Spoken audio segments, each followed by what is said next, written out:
All right, this is the Pro Wrestling Wire podcast, part of ProWrestlingWire.net, excuse me, and AIWF Network and Apple, Spotify, wherever you get your podcasts. This is the host, the Professor Rick Del Santo, but apparently I have another professor here today, Mr. Jacob Edwin, Mr. Jacob Edwin, and the star athlete Andrew Thompson, both known as the tag team, the Faculty. Gentlemen, how the hell are you? Couldn't be better. Honestly, doing pretty good, all things considered, if I'm being honest with you. We feel great.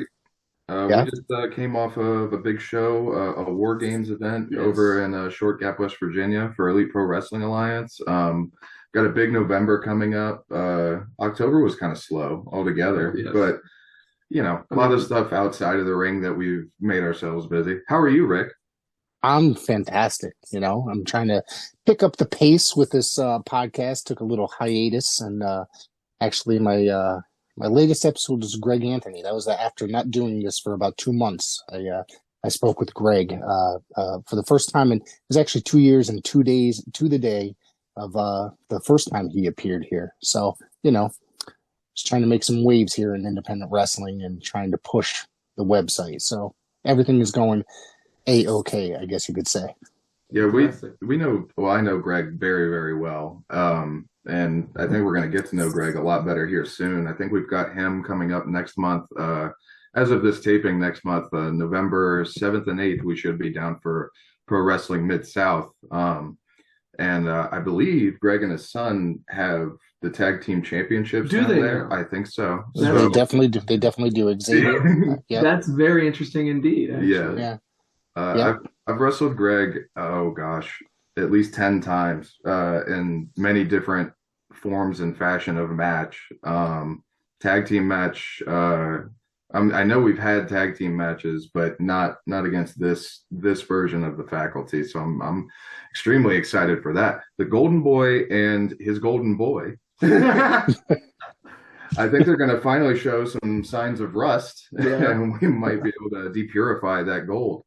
Well, last year, we took a trip down to Tennessee, and I actually challenged for the tag team championships before, but I had a different partner. And because of his lack of attention, he decided to throw someone over the top rope. And apparently down in Pro Wrestling Mid-South, that is still a disqualification. So he just threw our opportunity out the window. But now I have a smartened up and better partner, and we have chemistry like nobody else. So those tag team championships, if they're on the line, they're joining these two right here. That's what's going to happen.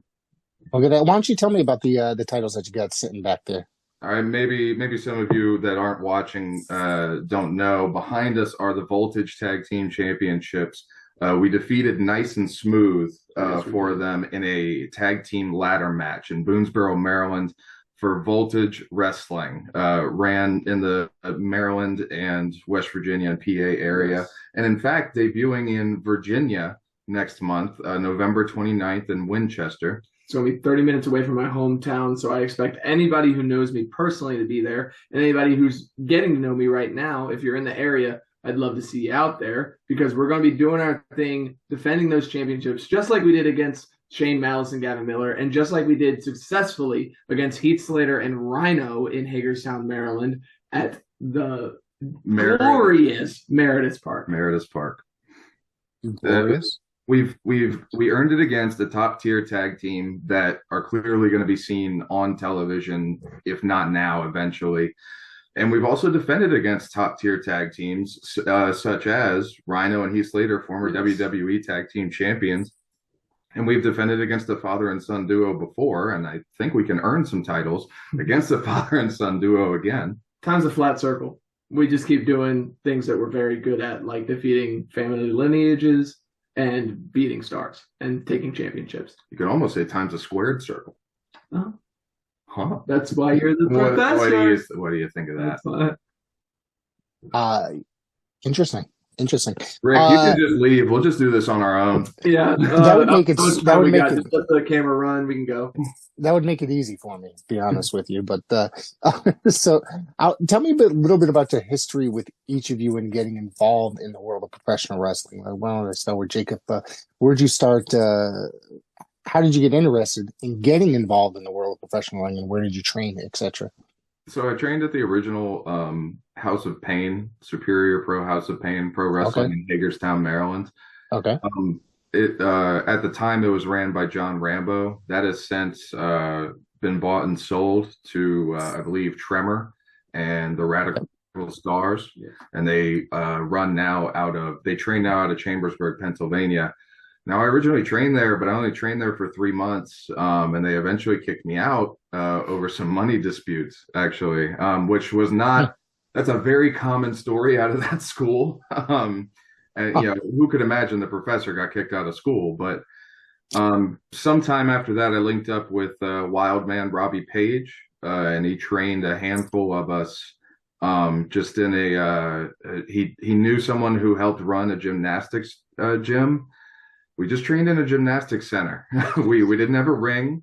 We were on mats that were on top of concrete. So it was a lot of mat wrestling and, no ropes, no turnbuckles, nothing like that. And if we wanted a chance to train with ropes or turnbuckles, we had to help him out at shows that he was on. We'd have to show up early, help set up the ring. And if we were lucky, we were there before any other wrestlers that wanted to work on, their training, their matches, whatever they were going to work on for that night. And we'd be able to get in there and work out. And actually, we were like kids in a candy store because we had ropes and turnbuckles and everything. Shortly after that, I kind of just was cutting my teeth up and down the East Coast. Eventually I moved down to Tennessee, and most of the times if I was across the ring from someone in Tennessee, that really taught me how to be who I was. That's what truly that brought me a step closer to figuring out who Professor Jacob Edwin was and not just Jacob. But then I moved back and I found myself helping out a local wrestling school for WDWA. And there was young Andrew Thompson over there.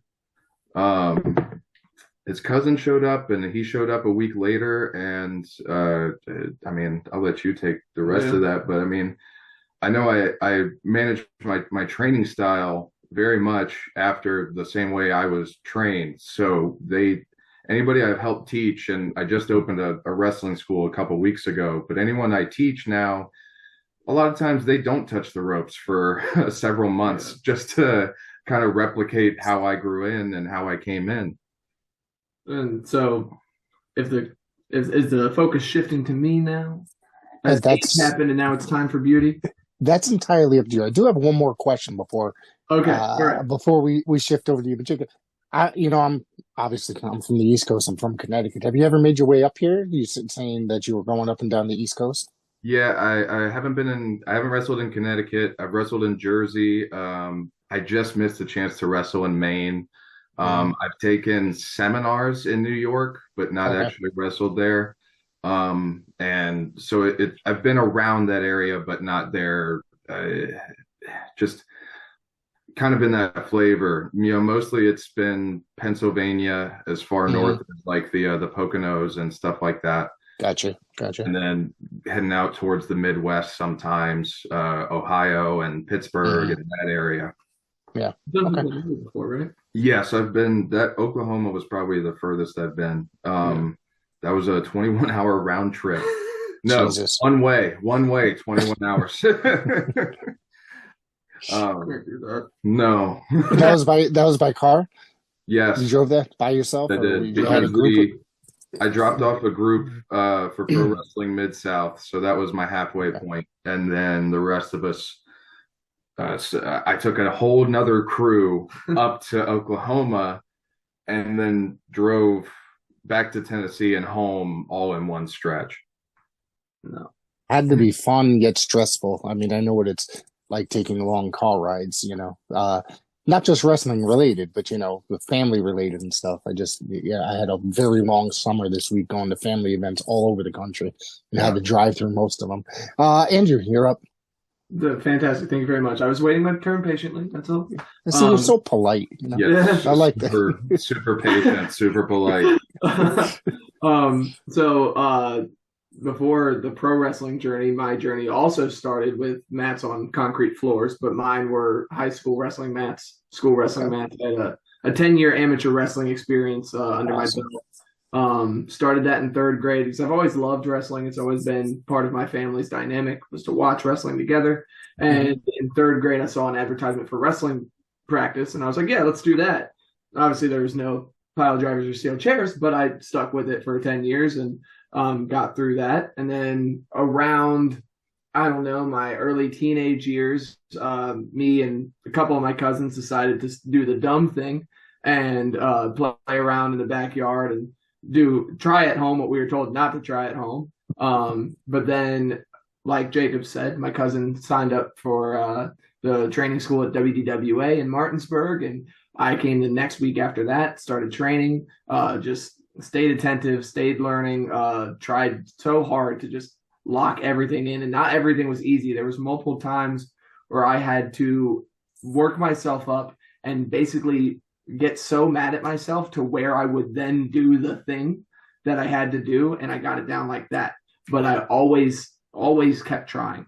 And since then, we've branched out, and at some point, Jacob took a liking to me and said that he could teach me a little bit more than everybody else if he wanted to. Taking a liking to is a strong vocabulary for that. I was taken advantage of and brought in. Hey, my coattails need to be ridden by somebody. Exactly. But ever since then, we've been pretty much all over the map as this incarnation of the faculty, the professor and the star athlete, going around and teaching other tag teams what's what. Yeah. Wow. I did see a match where you guys competed against each other. So what was that like? Was that prior to you guys teaming up, or was that so the only time it's happened, other than the off chance battle royal where we maybe crossed paths, the only time it's happened was Virginia Championship Wrestling last year in Urbana, Virginia. And I think that might have been because, Jacob, could you remind me who won that match? Listen, I'm trying to remember. Wins and losses. It's more about lessons learned. And obviously, because you won, it was from my teachings, Right. So, I mean, who really won in the long run? But it's an etch in the W column for the faculty. That's true. Yes, absolutely. But yes, so that match happened, and after that, he took me aside and talked to me. He was like, "Hey, what do you think about this?" And I was like, "Well, I mean, let's see where it goes." And you see where it's gone now. Right. Who's the promoter for VCW? Do you remember? The director is Jerry Stephanitis. Yeah. Yes. Okay. I've heard of it before, but I've never actually seen it until I came across your match against each other. Right. So. Yeah, they're mainly in the Virginia Beach area, Newport, Norfolk, New York News. But they have done a couple of years in a row in Alexandria, Virginia, most recently. They have a show coming up in Alexandria. Right. They've brought in names like Jay Lethal in the past and Nick Nemeth, and they had Wheeler Yuta recently a couple of years ago. That was Nyla Rose. Yeah, they've been kind of a linchpin for the area for a long time. But their model seems to be just bigger shows further apart. The Norfolk Masonic Temple, we got to see. It's a beautiful venue. It's a beautiful venue, and we got to see EC3 defend the NWA World's Heavyweight Championship before he had lost it later that year to Tom Latimer. So they've had plenty of people cycle through their roster, and they have just a really their current tag team champions are Nice and Smooth, who we beat for the Voltage tag team titles before. And again, whatever I'm going to say about them, it's hard to deny their athleticism and their ability. There's a reason they're called Nice and Smooth. Yeah, and it's not because they're ugly and gross. That's just a byproduct. Yeah. Well, I'm going to do a cheap plug here while you mention it. Please. I host a weekly I don't host. I'm sorry. I'm part of a weekly NWA podcast that airs every Thursday nights, 8 p.m. Eastern time. And I was actually at the event that you mentioned where EC3 lost the title to Tom Latimer. I drove, well, it was supposed to be a 3-hour drive. I got stuck in traffic for an extra hour to drive down to Pennsylvania just to witness that NWA 76th anniversary show. Yeah. Yeah, 76. Yep. I went to 76 and 77, and luckily, well, the 77 was actually in New York, so I was like, oh, great, it's an hour and a half drive. No, I got stuck in traffic. It took me 4 hours to get there again. So that's how lucky I got. So I just feel like I'm doomed anytime I want to go to an NWA show. It's going to take me roughly 4 hours to get there. So, but I got to take my youngest son, so that was a pleasurable experience. Me, and he loves watching the NWA with me. He's only 10 years old. Who jumps out to your youngest son? Let me put on my interviewer hat real quick. I really like hearing what younger people think of, and especially at an independent level. I love hearing what younger people think of, and just what's happening from their perspective, because I mean, so often we just hear, the IWC, the Internet Wrestling Community, we hear their feedback, we hear what's being said on Twitter or Reddit or whatever. I want to hear what the kids think and what's standing out to them. At 10 years old, he does not watch WWE. I don't really watch it that much unless it's like a bigger event, the pay-per-views or what have you. It just hasn't rung to me in the last year. You know what I mean? And after SummerSlam, I was just kind of very disappointed. And so I just it's just not my flavor. You know what I mean? He's really into the local indie scene. We're probably at 2, 3, 4 shows a month each weekend, His favorite wrestler, you probably have heard of him or seen him possibly on MLW TV at one point or another. Ichiban is his favorite wrestler. I'm not sure if you're familiar with him at all. He did a short stint in MLW, and he's kind of popular around the New England Northeast area of the United States. So I've heard the name. I'm not super familiar, but I will be after this. I'll be looking him up. You should.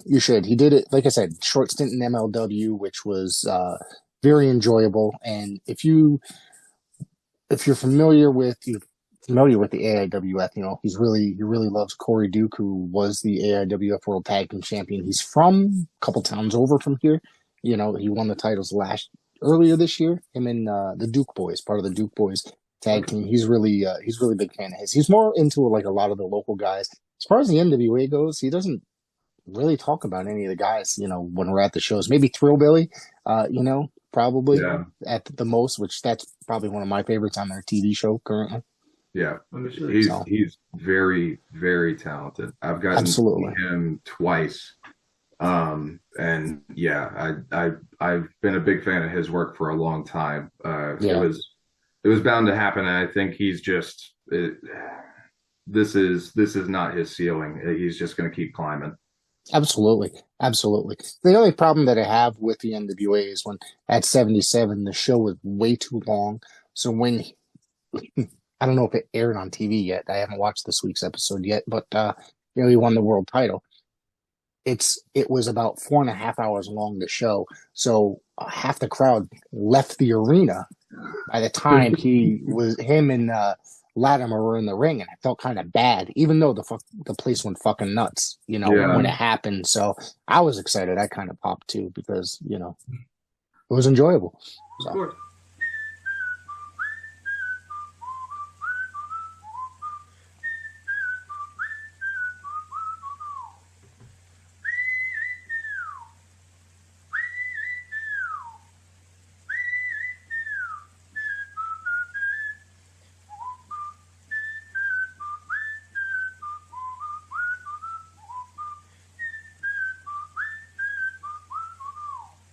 Hey, Paul, I'm hungry.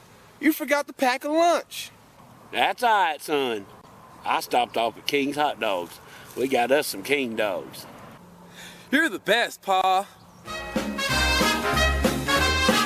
King's Hot Dog, building family memories for over 30 years. Located in the Village Square Plaza in Rural Hall. Call 336-969-4688. Good hot dog. This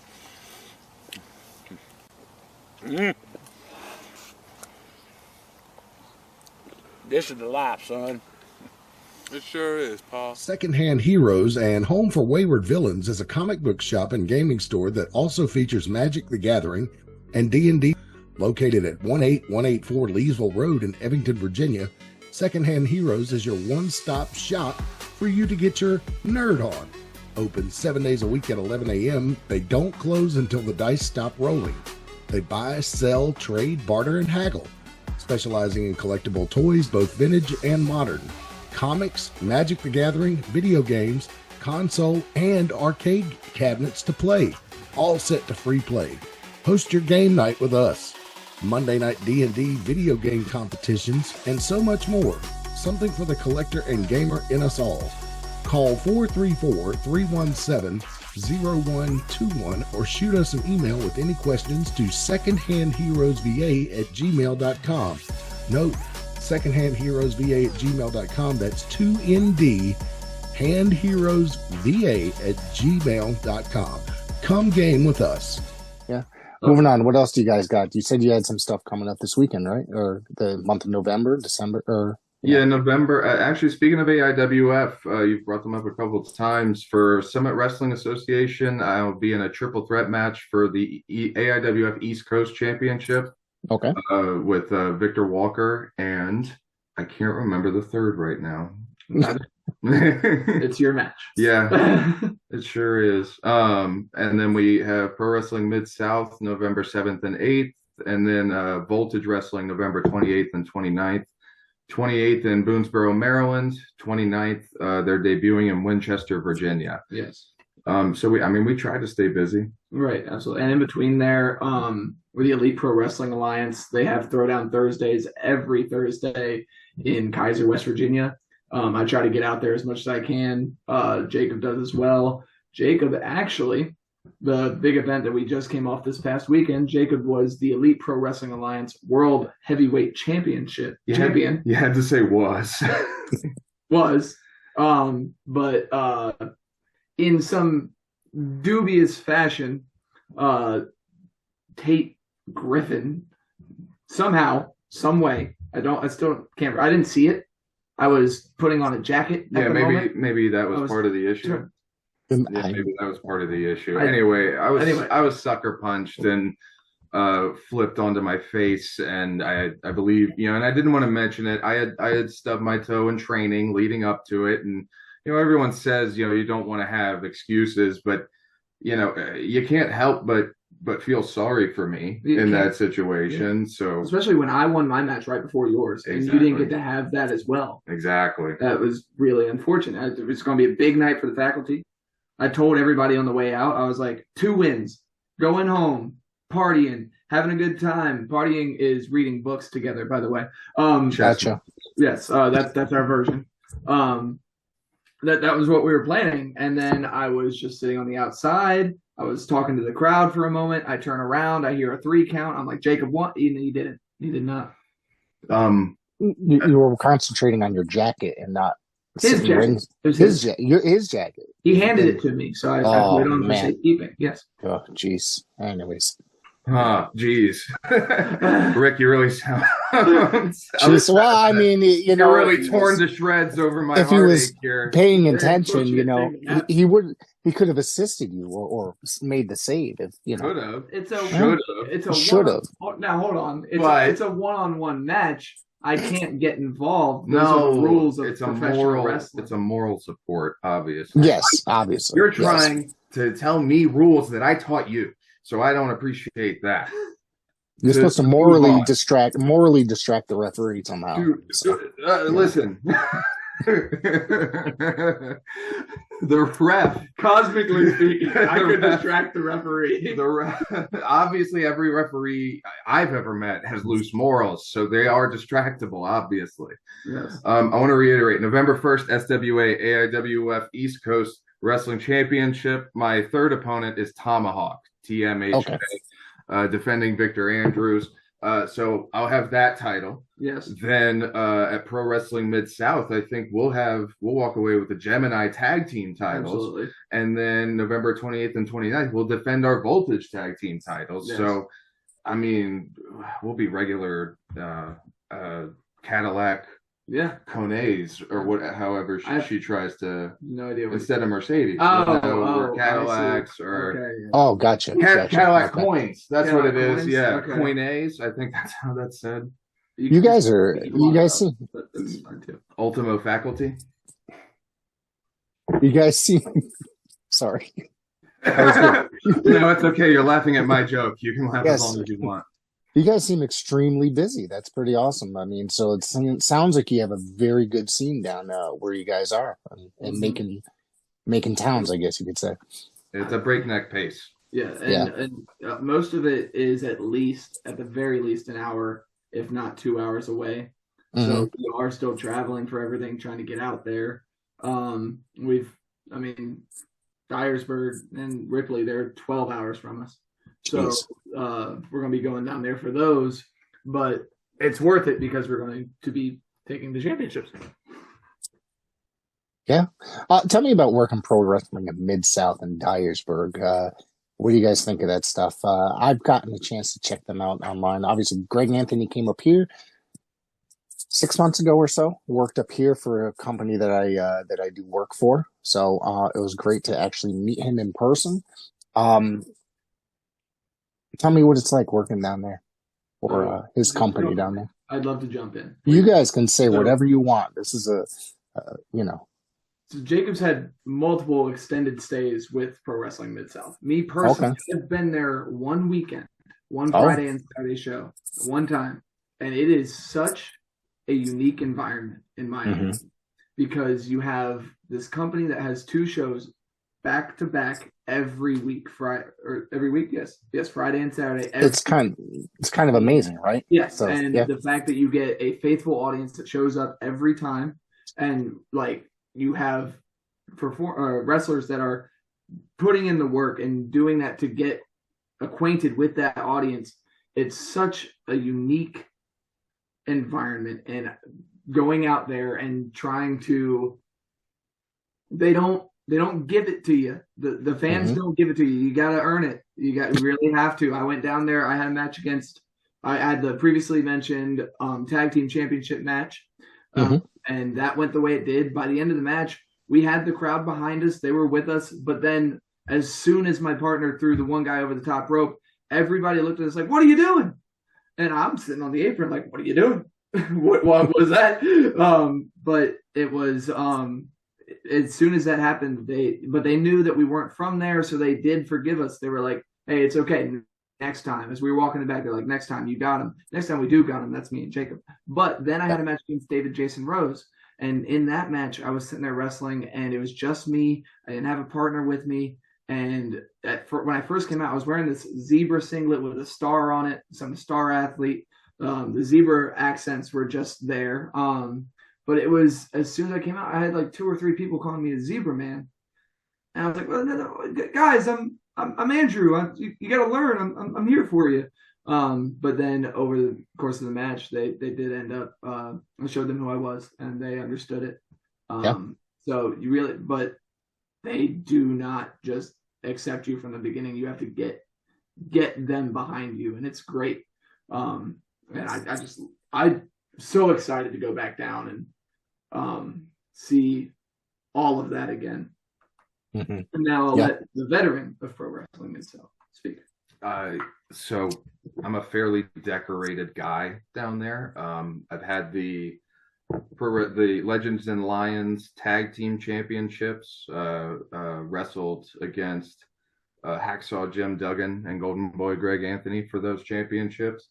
I've had the Legends and Lions championship. I've had the Unified Heavyweight championship. And in fact, you just mentioned David Jason Rose. He just lost the Unified Heavyweight championship over the weekend. To someone that I've wrestled before.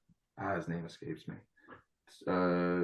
James something. Anyway, I was down there for about a year and a half won almost everything they had. I was the first main event in Ripley, Tennessee when Pro Wrestling Mid-South opened up that building in that town for themselves. I have a big history there. A lot of times, though, when Andrew talked about you do have to earn it. I'm only there maybe twice a year. It's not something where I'm there often enough that they'll remember me every time. Every time I'm there, I do have to remind them of who I am, and I do have to remind them of what I bring to the table and why they come to see me. Sorry, where was I? Oh, so you have to remind them who you are. Yeah, Andrew was speaking on how you have to earn it every time you're down there, and that's the truth. No matter how many times I've been there or how long I've been there, I have to earn it every time I'm down there. Those fans, they're loyal to a fault, and but that means you have to make them accept you coming from the outside in. It's something I heard about, old ECW fans and also Smoky Mountain Championship Wrestling. Like it kind of goes to show wherever you go, when you find those diehard wrestling fans, it's kind of the same story anywhere you go, where they know who they like and they know who they follow every week, and you really have to earn it to earn their good graces. I wouldn't say what I earn is their good graces. No. They never seem to appreciate me enough, but sometimes you just have to force it. Sometimes they'll have to just accept that we're going to be their new tag team champions. And I think so. I lost both matches last time. I lost to David Jason Rose, and I lost to the tag team championship match that I was in. And I think the crucial flaw that I had was caring. Yeah. I was, because it was messing with my head. Yeah. The Zebra Man stuff, them not being there for me at the beginning. I was like, oh, come on, guys. And then now I don't care. I'm just there to win. So that's what I've been saying. Yeah. That's what I've been trying to say this whole time. Every now and then it clicks. Every now and then something pops up and it clicks. Good. But last year that's great. This year I am now. Well, I look forward to hearing that. I post I get the results directly, so now I'm going to keep an eye out and see what happens with you guys going forward. Well, hey, I mean, we can give you the results right now. We win. November 17th, official the faculty is up. That's what I planned. Class is dismissed. Yeah. The end. Right. I'll get the official results. Don't worry. I'm sorry. These are the official results. Oh, they are the official results. Okay. All right. Jeez. Okay. So you guys said that you took on Heath Slater and Rhino. What was it like being in the ring with those gentlemen? I was driven to slay the man beast. Wow. It's kind of funny. If you want to take a break from being too serious, we wrestled Heath twice that day. As a matter of fact, we wrestled Heath Slater at 2 p.m. at the Berkeley County Fairgrounds, part of the Berkeley County Youth Fair in Martinsburg, West Virginia. And it was something like 6-7 hours later after a long baseball game. Then we wrestled Heath and Rhino. Now, listen, we won. We won. We won. That's the important part. We won. We beat Rhino and Heath Slater. The official record says the faculty defeated Heath Slater and Rhino by disqualification. I have heard that people try to bring up the by disqualification thing a lot. I mean, it's a win. They did pin us to the mat. However, that decision was overturned because Rhino used I carry a different book to the ring every match, a large text to read and study based on what lessons we've been studying that week, and it somehow ended up in the ring, and Rhino decided to use it and hit me over the head with it. Not what books are meant for. Exactly what I would expect a man beast to use a book as. Clearly this caveman. I mean, it was a pleasure to beat them up. Yeah. I mean, you can find a lot of the pictures. We're punching them in the face. We're outsmarting them at every turn. But I mean, these are former WWE Tag Team Champions. They were clearly a challenge. It was something, it's rare for me to be in a ring with more experience than myself, but to see those two, not only how much experience, but the type of experience they've had. Rhino's been a part of every major company at one point or another, except maybe save for AEW at this stage. No, he was there. He was there. Okay, every major company. Just recently this year, he was there, I believe. Yeah, Rhino has been everywhere. Short stint. It was a very short stint, but he was there for like 2 or 3 shows. And I dare say he's made an impact everywhere he's been. Absolutely. But and then Heath Slater, he was at the top, and I mean, I was, when I was younger, I was a genuine fan of Heath Slater and what he brought to the table. I mean, there was a string of episodes on Raw where he was challenging these legends and coming out, and you can't help but just really enjoy seeing what he can do. He's an entertaining guy. But man, it felt really good to beat them. Yeah, it really did. And I want to make an addendum to what Professor said. Good job. Addendum? Yeah. It's a dime. Okay. That's a dime word. So he had said that they pinned us to the mat. Not entirely true. I was in the ring. I don't remember why I was in the ring. I think I was trying to get the book out of the ring is what was happening. Upstanding citizen. Upstanding. I saw a book and I went, this shouldn't be here. Of course. And then I was blindsided by Heath Slater. And I was gaining my composure on the outside. And then I saw the book strike as I was getting up. And then the pin to whoever was in the ring at the moment got pinned. And that's when I came in. And I told the ref about the dirty tactics that Mr. No used. First name Rye, last name No. I told him what happened. And first name Rye, last name No. Yeah. Mr. No. All right, I'll let him know that you said that the next time we see him. I'm sure we'll cross paths with him again. Well, when I introduced myself to him, I was like, hi there, Mr. Rhino. I'm Andrew. You could just call me Rye. Yeah, he said just call him Rye. Yeah.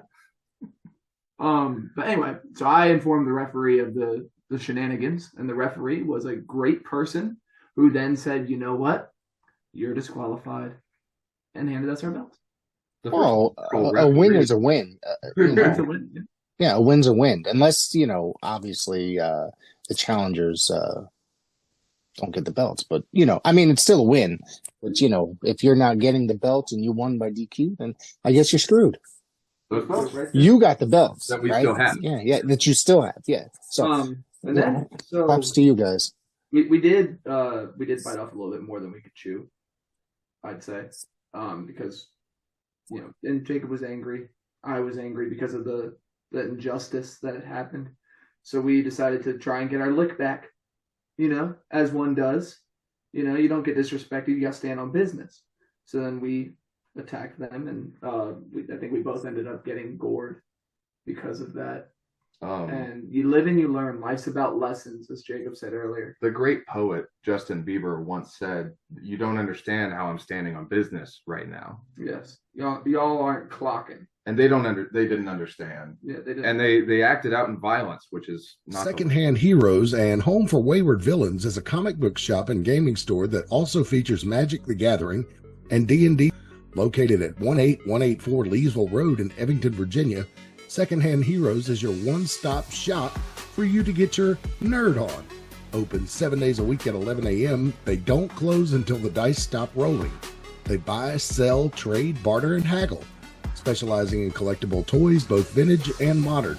Comics, Magic the Gathering, video games, console, and arcade cabinets to play. All set to free play. Host your game night with us. Monday night D&D video game competitions, and so much more. Something for the collector and gamer in us all. Call 434-317-0121 or shoot us an email with any questions to secondhandheroesva@gmail.com. Note, secondhandheroesva@gmail.com. That's 2ND, handheroesva@gmail.com.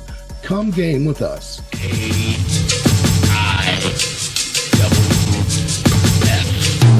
It's AIWF. Wanna see the best wrestling? Where to connect? The squared circle, the place you have to earn your respect. So get right with the program or you'll get left. AIWF across the US and all over the globe. We are live and direct. So tune and see who wins and lose stuff for the Lord.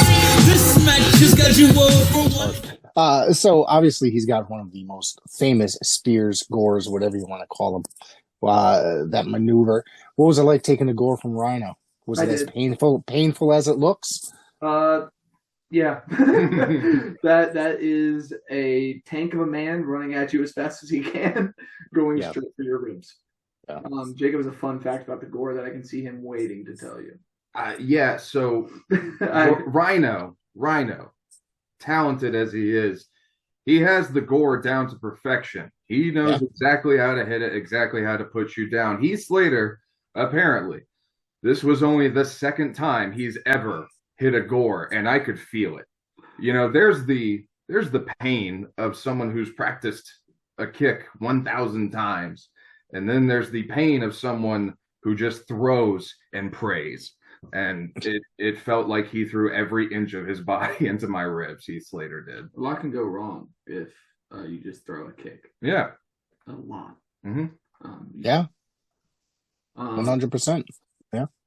And Jacob's been in 2 matches with Rhino, not taking a gore once. I've avoided it. I guess you've got luck on your side, if you will. Well, no, I've read The Most Dangerous Game, and obviously that's man, but the man beast, I would think, is a scale up from that. And so I've studied Rhino. I know him backwards and forward. He's a, I'll dare say it, he's a one-note joke. Wow. You heard it here first. Mr. No. There is another guy I want to ask you about. I get a lot of stories about this guy. Every time I talk to guys from your area. So he's a legend, an NWA legend, etc. Mr. Ricky Morton. I guess you guys were in the ring with Ricky, and he is a hell of a nice guy. I've had the opportunity to meet him a couple times. And every time I hear a good story about Ricky Morton, it's always something positive, something good story. I have not had the pleasure of sharing a mat with him. However, I did get to meet him and Kerry Morton at a show once. And we had a very good rapport. And I told him about a few things I was doing. He told me to keep it up, keep my nose to the grindstone, and keep working. And I said, well, thank you, Mr. Morton, and shook his hand. And I said, I look forward to meeting you one day. Wow. Yeah, I hate that old man.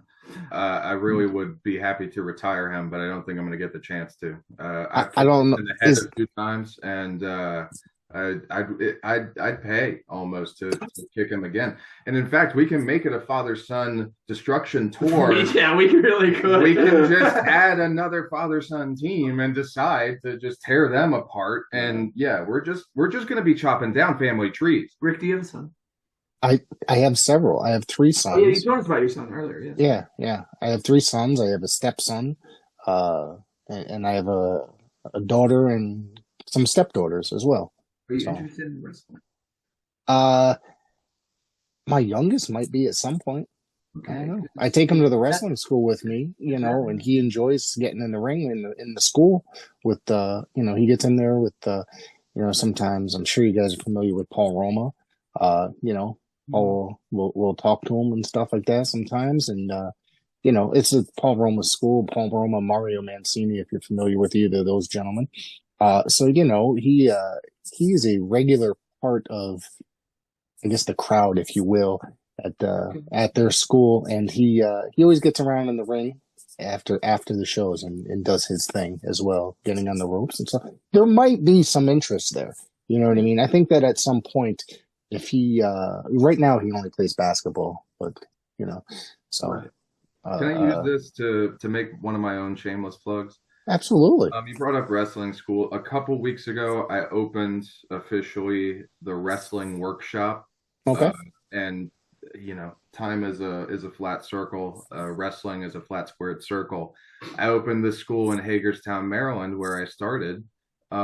where I got kicked out of a school after 3 months. But it's going very well right now. I'm very proud of that space that we have. We have a ring set up. We have a promo area set up. We're trying to keep it a very professional situation. Andrew helps me out with the training as much as he can when he can. But we're there twice a week. If anyone wants to find out more details in the area around Hagerstown, Maryland, they can email the wrestling workshop at gmail.com, or you can reach out to me on my social medias, Instagram and Facebook, mostly at Jacob Edwin, EDWINN, and you can get me. You can ask me any details that you want to seek about. We're perfect for beginners. We're perfect for someone just starting that wants to figure this out and figure out if they like this or not. You have regarding your school, is there any kind of specific social media pages, or is it just reach out to you specifically? Just reach out to me, or just reach out via email. We're just going to stick to that for right now. If that grows, if word of mouth grows, and we see a need to go ahead and make social media pages and information, stuff like that. For now, there's an infographic. It's on my cover page. It's pinned on my Instagram. It gives you all the information you need and the contact information. I'm going to put the link in the description of this episode, so anybody listening, there it is, or the email rather. Thank you. So reach out to it, and I'll put it also in the description along with on the website as well. So there you go. Thank you very much. Yeah. So guys, check it out if you guys are listening and looking, if you're in that area. So yeah. Okay. What's it like being a teacher and trainer to some of these youngsters? It's so funny. I was just telling Andrew this yesterday. I think of myself constantly as the teenager who was in high school, who wasn't very talkative, kind of meek, really didn't project. I still think of myself as an introvert, but then I teach these classes twice a week. I'm speaking in front of, 8 to 20 people. But then wrestling in front of hundreds of people on the weekends. I have to adjust what the view of myself is. I am a public speaker at this stage. I am an entertainer on some level. I'm an athlete on some level. Like that's what it is. It's eye-opening, and it's so thrilling, for every big moment that I or we have had in wrestling, I feel an equal amount of elation, and Andrew's seen it firsthand and secondhand several times. I get very excited when I see it click for somebody. It's a natural inclination to see them get it for the first time, whatever it is, whatever Andrew had to do to get angry, to get the thing, and then he would get there. Whether it's the break fall, whether it's a technique, a more advanced technique that I found, or whether it's something that's getting over their own personal fears. I kind of, growing up, I grew up with a trampoline. I was constantly up in the air with just ass over tea kettle, whatever. The amount of people I've come across that aren't used to that and just are super, they are planted to the ground. They will not leave their feet for anything. And then to see them break out of that, and they're jumping all over the ring, just like a gymnast. But then also to see people appreciate and just grow. There's the short goals, the immediate goals of like, okay, can they do this? Can they be coordinated? Can they learn this technique? And then it becomes the long-term goals, and those come a little fewer and farther in between, but I still get to see them. I'm still getting to see Andrew grow and other trainees I've had grow over time, and the elation may just happen less, but it's just as big every time for me. I love seeing people get it and understand it and appreciate it too. Yeah. Is there anybody there right now? I know you just opened up recently, but is there anybody there that you could say, like, this kid's going to go a little bit further, that he's going to, you could see anybody going far? No, I wouldn't be able to. Not yet. No, what I want is, I want them to kind of find their own voice first. And then, after the fact, I can say like, okay, yes, I helped him or them when they started, but then they have made their own path. I want to build a good reputation, but I think it's got to be based on results and not just this is what I see happening and this is how I think it's going to go. I'm very much a results-based person. Right. How long have either of you been doing this? I know did you start in 2012? I did. You're 12. So what about you? 2022, December of 2022. Oh, still a youngin'. Yeah. So let me ask, how important do you think is social media platforms like YouTube as well to the say the wrestling community today? Say the independents, if you will, and trying to get out there and guys such as yourself trying to brand yourselves and trying to get recognized. I recently got advice. I'm sorry, you got what? I got advice from a stage performer who looked at me and asked how many followers I have. I told her, and she told it is outside of the wrestling sphere. She told me that it was my fault that my follower count was so low. I was like, you know what? You're absolutely correct. And she said, there's so many things that you can do to put yourself out there. It does not matter who they are. If you're talking to them about what you're doing, tell them your handle, tell them your information. If it's a follow, it does not matter. Like, even if they don't do it, you're losing. What a great poet once said: you lose 100% of the shot, miss 100% of the shots you don't take.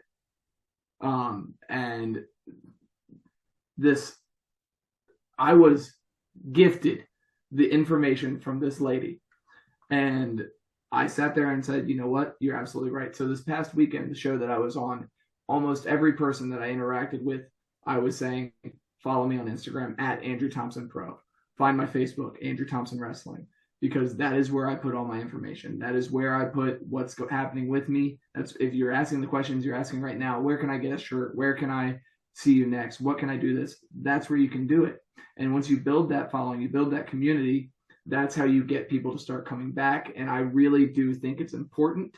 And I really wish that I was more capable of just locking in and focusing on that. There's a lot of things that I look at and I say, I'm not here yet and I want to be here, but I'm like down here. Social media is number one on that list, where I wish I was just killing everything. But every now and then I slip up on it. But I think it's very important. I think it's kind of both. Like, you can't just rely on social media. There were people that have become almost famously, the music equivalent would be a one-hit wonder, right? Yes, that's So, the goal is to go viral on social media, but you also need, willful participation. It's not just followers, but it's also likes and interaction and people that actually care about what you're doing. They don't just click follow and then leave it alone. And that's hard to develop the substantial social media, relationships with people. But that doesn't mean you should just not do it. It doesn't make it any less important. It just makes it a difficult, another aspect, another wrinkle of this game that I've had to watch, develop over time. And honestly, it should have been something I could have been ahead of. When I started, Facebook was not the advertising thing that it was. I was handing out and hanging up flyers, and that was the majority of advertisement when I started. And I know even 10 years before me, it was different stuff. It just, the advertising game was always something different. But that's kind of what I always look at it as. Yes, you can have social media, but ultimately I think you should lean towards like what's making you money. But if you start losing money in one place, social media is a place to make money too. If you do it, appropriately, the right way, you can get people. I know wrestlers with, let's say, millions of views on TikTok or Reels or Vines or whatever it was, but that didn't equate to tickets sold, and it didn't always equate to merchandise sold. And then I know plenty of people who I don't think are very talented in the ring or don't sell that many tickets, but they sell a lot of t-shirts online. They sell a lot of merchandise online. So it becomes, what you want to try and get out of this. And if what you're trying to get out of this is money, like it's a huge tool, and it needs to be, you just need to find a way to focus it. You can't do the scatter shot. You can't use a blunderbuss with social media. You have to be way more lethal and more like a sniper than just a spray and pray kind of method. So you mentioned it being a tool, and I was already thinking this way.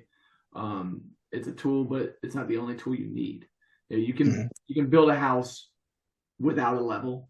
You could, but you probably should use the level. Yeah. So social media is that level. You can do this without having it, but if you have it available to you, why not use it? And most of it's free. Right. That's the biggest thing. It's just available to you. Yeah. And like you said, you can earn money off of all these platforms, Facebook, YouTube, Instagram, whatever else, TikTok. I'm not the world's greatest YouTuber, but my page is monetized, and I'm able to. It's most people really well. It's not easy. Like I've been pushing because, well, thank you, but people want to.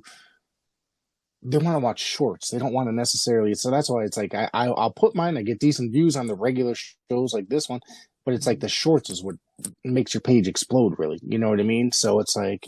It's kind of exciting to sit there, but it's like I really want people to like pay attention to everything that's going on. It's not easy. And, I'm not the world's greatest person at promoting either. It's like I was with, you guys familiar with Bloodsaw at all? Oh, yeah. I've seen him a couple times, but not just vaguely familiar, just name alone.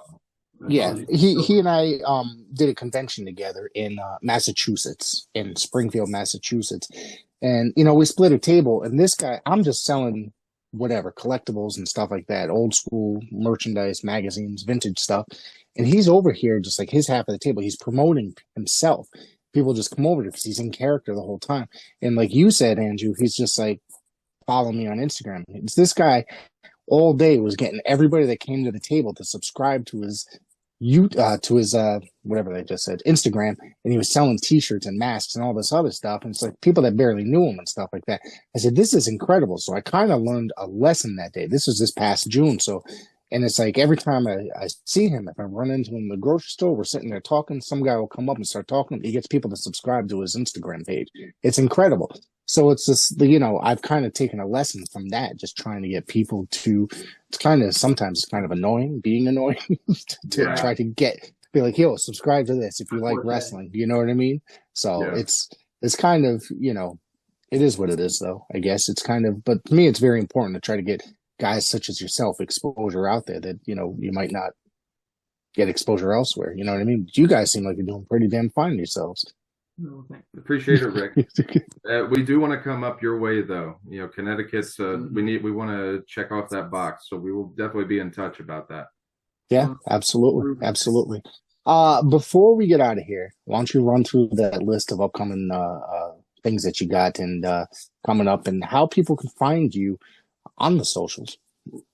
Yeah, absolutely. One more time, November 1st for Summit Wrestling Alliance. I'll be in Greencastle, Pennsylvania at the Green Grove Gardens. Then November 7th and 8th. We'll be wrestling for Pro Wrestling Mid-South down in Ripley and Dyersburg, Tennessee on November 7th and 8th. We will be challenging the current Gemini tag team champions. Whoever they are by that time. Yes. Then November 28th and 29th will be in Boonsboro, Maryland and Winchester, Virginia for Voltage Wrestling. You can follow all of those on Facebook and on Instagram. I don't know their Instagram handle specifically, but all of those links will be on Facebook as well. Your Facebook and Instagram? My Facebook is Andrew Thompson Wrestling. The picture on it is me going like this. Yeah. And then my Instagram is at Andrew Thompson Pro. And then my stuff on Facebook and Instagram and YouTube is all at Jacob Edwin, JAKOBEDWINN, all one word. And then if you would like to get this fine shirt here or any of the shirts that we both have made over the time, you can go to prowrestlingtees.com/Jacob Edwin or /Andrew Thompson, and it should come up. All right. Gentlemen, I want to say thank you for joining me today. It's been a pleasure talking to you. Thanks for having us, Rick. Thank you for having us, Rick.